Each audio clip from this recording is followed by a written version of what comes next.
A União de Estados, Municípios e Governo Federal para diminuir ou até zerar o valor de entradas dos imóveis já mostra resultados. Em menos de um ano, o Minha Casa Minha Vida em cidades tem beneficiado especialmente famílias de baixa renda. Minha Casa Minha Vida Cidades tem beneficiado as famílias de baixa renda e tem ajudado também a reduzir o déficit habitacional no Brasil. Vamos ver a reportagem de Adriana De Luca.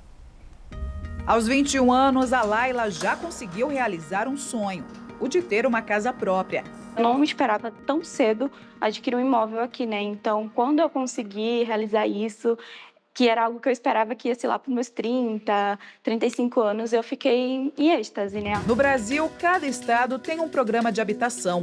Em outubro do ano passado, o governo lançou o Minha Casa Minha Vida Cidades. Nessa modalidade, os projetos locais deixam de concorrer com o federal e passam a ser complementares.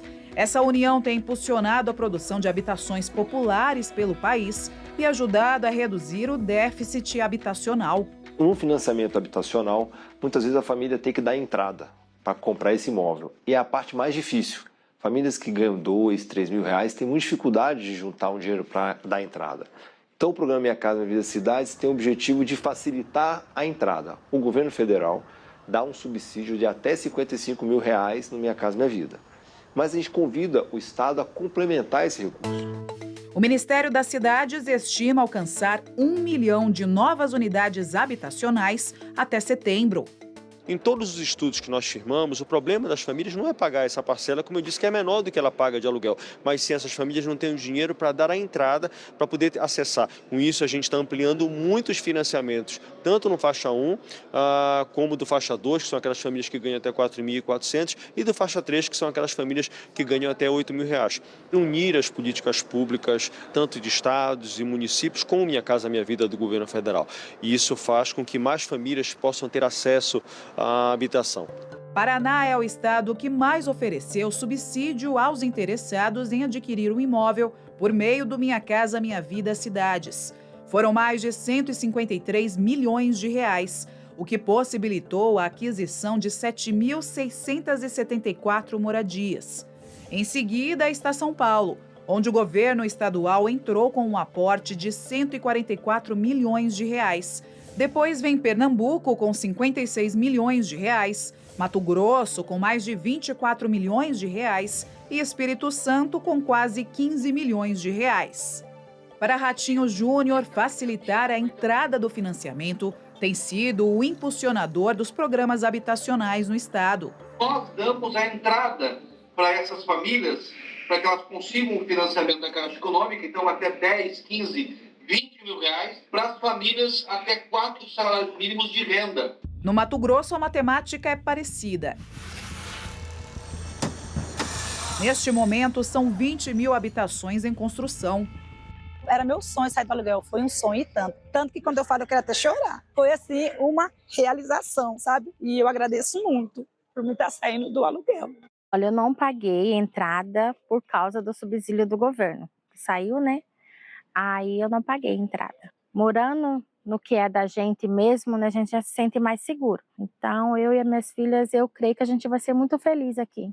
O governo do estado de Mato Grosso ele entra com um subsídio para a entrada, para aquela parcela, né, que a Caixa Econômica não financia. 20% do valor do empreendimento tem que ser suportado pelo usuário, pelo comprador. Este é o grande problema. E aí os programas fracassam muito, não conseguem evoluir. A Caixa Econômica Federal avalia que a soma de esforços multiplica os investimentos.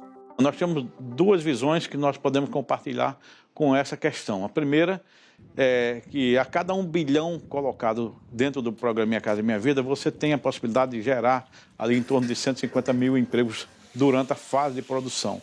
E para cada 100 unidades habitacionais produzidas, você, em torno daquela comunidade que se constitui, você gera 67 empregos diretos vinculados àquela comunidade. E o mercado de trabalho aquecido influencia quem busca a compra de um imóvel. De acordo com a Associação Brasileira de Incorporadoras Imobiliárias, é importante para uma pessoa de baixa renda ter os subsídios para que a prestação caiba no bolso. Eu vou dar um exemplo do estado de São Paulo, que é a Casa Paulista. Uma pessoa, se for comprar um imóvel de R$190 mil e não tiver subsídio, precisa ter uma renda familiar de R$3.800. No entanto, se ela for utilizar o subsídio do Minha Casa e Minha Vida federal e do Casa Paulista, ela vai ter R$71 mil de subsídio. Ou seja, ela reduz demais aquela prestação que ela precisa pagar, e aí você atende famílias com renda familiar de R$1.700. Com isso, você traz para a aquisição da casa própria 7 milhões de famílias. O governo de São Paulo considera a parceria muito eficiente. A intenção do Estado é trazer o máximo de recursos possível para lidar com o déficit habitacional. Quando nós entramos com o subsídio do Estado, nós trazemos a renda média das pessoas que estão comprando a unidade para 1,9 salários mínimos. É bastante baixo para você ter uma unidade habitacional nos centros urbanos, né, bastante adequada, é bastante baixo. Quando nós tiramos o nosso subsídio, isso vai para algo em torno de R$4.700, ou seja, ele sobe para mais de 3 salários mínimos, quase 4 salários mínimos. Segundo o levantamento da Fundação João Pinheiro, o Brasil tem uma deficiência de mais de 6 milhões de moradias. Isso representa cerca de 8% do total de habitações. Esse índice engloba dados de famílias que não têm onde morar ou que vivem em condições precárias. 2 componentes pesam no indicador: a coabitação, que são muitas pessoas vivendo no mesmo cômodo, e o gasto alto com aluguel. Por isso, a integração entre estados, municípios e o governo federal é importante para combater o desafio que é o déficit habitacional.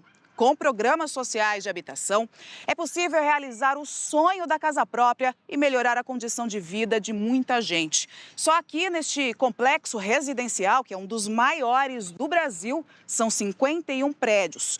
Todos Minha Casa Minha Vida.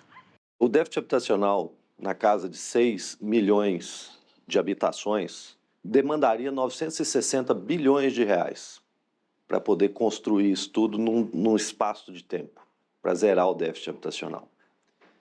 Isso daria uma demanda de 100 bilhões de reais por ano, levaria 10 anos. Reflexo dos incentivos ao Minha Casa Minha Vida, as incorporadoras listadas na Bolsa que atuam no programa habitacional tiveram recordes de vendas no segundo trimestre de 2024. As vendas líquidas alcançaram 7,2 bilhões de reais, alta de 33,4% em relação ao mesmo período de 2023. A gente fica muito feliz com os resultados, nós estamos batendo recorde atrás de recordes em cima dos financiamentos. A gente não tem nenhuma coisa, e quando a gente consegue ter uma coisa, é muito gratificante.